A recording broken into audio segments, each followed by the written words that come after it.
ଭାରତରେ ଥିବା ମୋର ସମସ୍ତ ଦିବ୍ୟାଙ୍ଗ ଭାଇ ଭଉଣୀ, ସେମାନଙ୍କର ପରିବାରବର୍ଗ ଏବଂ ବନ୍ଧୁଗଣ, ବର୍ତ୍ତମାନ 18ତମ ଲୋକସଭା ନିର୍ବାଚନ ପ୍ରକ୍ରିୟା ଚାଲୁଅଛି। ଏହା ହେଉଛି ବିଶ୍ୱର ସବୁଠାରୁ ବଡ଼ ଗଣତାନ୍ତ୍ରିକ ଦେଶର ବିଶାଳ ନିର୍ବାଚନ ପ୍ରକ୍ରିୟା। ଏହି ନିର୍ବାଚନ 7ଟି ପର୍ଯ୍ୟାୟରେ ହେବାକୁ ଥିବାବେଳେ ଏହାର 3ଟି ପର୍ଯ୍ୟାୟ ନିର୍ବାଚନ ଶେଷ ହୋଇଯାଇଛି। ଭୋଟଗୁଡ଼ିକର ଗଣନା ଏବଂ ଫଳାଫଳ 4 ଜୁନରେ ଘୋଷଣା କରାଯିବ। ବର୍ତ୍ତମାନ ଆନୁମାନିକ ଭାରତ ଜନସଂଖ୍ୟାର 970 କୋଟିରୁ 140 କୋଟି ଲୋକ ମତଦାନ କରିବା ପାଇଁ ଯୋଗ୍ୟ ଅଟନ୍ତି, କିନ୍ତୁ ଏଥିରେ ଦିବ୍ୟାଙ୍ଗ ଭୋଟରମାନଙ୍କ ସଂଖ୍ୟା ଏକ ଛୋଟ ଅଂଶବିଶେଷ ମାତ୍ର। ଭିନ୍ନକ୍ଷମମାନଙ୍କର ନିର୍ବାଚନୀ ପ୍ରକ୍ରିୟାରେ ପ୍ରତ୍ୟକ୍ଷ ଭାବେ ଯୋଗଦାନ ପାଇଁ 2004 ମସିହାରୁ ସେମାନଙ୍କ ପାଇଁ କାମ କରୁଥିବା ସଂସ୍ଥା ତଥା ବ୍ୟକ୍ତିବିଶେଷମାନେ ଅତ୍ୟନ୍ତ ଉତ୍ସାହ ଓ ଉଦ୍ଦୀପନାର ସହ ପ୍ରୟାସ ଜାରି ରଖିଛନ୍ତି।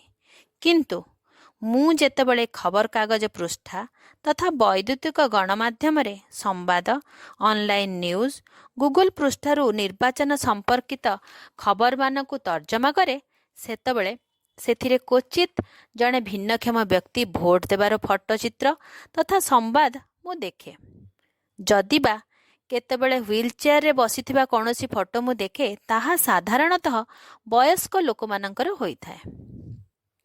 କେବଳ ନିର୍ବାଚନ ମୁଖ୍ୟ ଅଧିକାରୀ ଏବଂ ରାଜନୈତିକ ଦଳୀୟ ସଦସ୍ୟଙ୍କ ସହ ଆଲୋଚନା ଯଥେଷ୍ଟ ନୁହେଁ, ବରଂ ଆମେ ସମସ୍ତେ ଏକାଠି ହୋଇ କାମ କରିବା ଏବଂ ଆମର ଉପସ୍ଥିତିକୁ ଦୃଢ଼ତାର ସହ ବ୍ୟକ୍ତ କରିବା ସବୁଠାରୁ ଅଧିକ ଜରୁରୀ।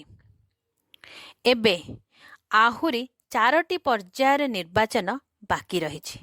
ସେଗୁଡ଼ିକ ହେଲା ମେ 13 ତାରିଖ, ମେ 20 ତାରିଖ, ମେ 25 ଏବଂ ଜୁନ 1 ତାରିଖ। ତେବେ 2ଟି ଉପାୟରେ ଆମେ ଆମର ଉପସ୍ଥିତିକୁ ଦର୍ଶାଇ ପାରିବା। ପ୍ରଥମତଃ, ଆମେ ଆମର ଦୃଶ୍ୟମାନତା ଗଠନ କରିପାରିବା, ଯେପରିକି ଆମ ଦିବ୍ୟାଙ୍ଗମାନଙ୍କର ସଂଖ୍ୟା ବା ପରିସଂଖ୍ୟାନକୁ ଗୁରୁତ୍ୱ ଦିଆଯାଇପାରିବ। ଏବଂ ଦ୍ୱିତୀୟରେ, ଭିନ୍ନକ୍ଷମ ଭୋଟର ଭାବେ ଆମର ଏକ ବିଶେଷ ପରିଚୟ ସୃଷ୍ଟି କରିବା।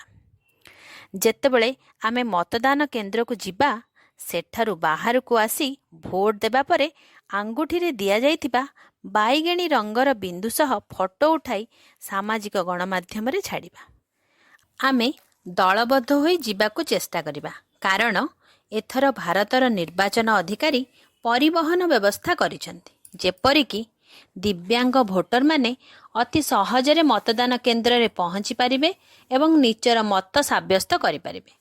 ଚାଲନ୍ତୁ ଆମେ ସମସ୍ତେ ଭୋଟ ଦେବା ସମୟରେ ଫଟୋ ଉଠାଇ ତାକୁ ସାମାଜିକ ଗଣମାଧ୍ୟମ ତଥା ଖବରକାଗଜ ପୃଷ୍ଠା ମାଧ୍ୟମରେ ସମସ୍ତଙ୍କ ସାମ୍ନାକୁ ଆଣିବା ଏବଂ ଦେଖାଇଦେବା ଯେ ଦିବ୍ୟାଙ୍ଗ ଭୋଟରମାନେ ଘରୁ ବାହାରି ମତଦାନ କେନ୍ଦ୍ର ପର୍ଯ୍ୟନ୍ତ ଯାଇ ଭୋଟ ଦେଉଛନ୍ତି ଏବଂ ସମାନ ଭାବେ ଗଣତାନ୍ତ୍ରିକ ପ୍ରକ୍ରିୟାରେ ସାମିଲ ହେଉଛନ୍ତି। ଆମକୁ ଆମର ପରିସଂଖ୍ୟାନ ସମ୍ପର୍କିତ ତଥ୍ୟକୁ ନେଇ ଦୃଢ଼ ସ୍ପଷ୍ଟୋକ୍ତି ରଖିବାକୁ ହେବ।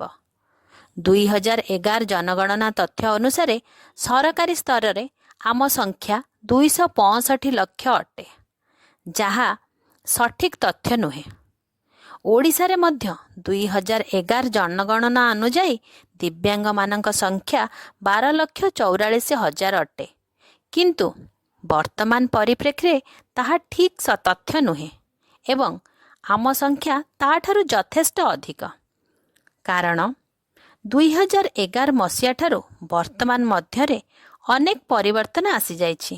ଯେପରିକି 2015 ମସିହାରେ ବିଶ୍ୱ ବ୍ୟାଙ୍କ ଏକ ତଥ୍ୟରେ ଦର୍ଶାଇଛନ୍ତି ଯେ ସମସ୍ତ ଜନସଂଖ୍ୟାର ଅନୂନ୍ୟ 15% ଜନସଂଖ୍ୟା ଭିନ୍ନକ୍ଷମତା ଯୁକ୍ତ ଅଟନ୍ତି ଏବଂ 2021 ମସିହାରେ ବିଶ୍ୱ ବ୍ୟାଙ୍କ ଓ ବିଶ୍ୱ ସ୍ୱାସ୍ଥ୍ୟ ସଂସ୍ଥାର ତଥ୍ୟ ଦର୍ଶାଇଛି ଯେ ସମଗ୍ର ଜନସଂଖ୍ୟାର ଅନୂନ୍ୟ 16% ଲୋକ ଭିନ୍ନକ୍ଷମ ଅଟନ୍ତି।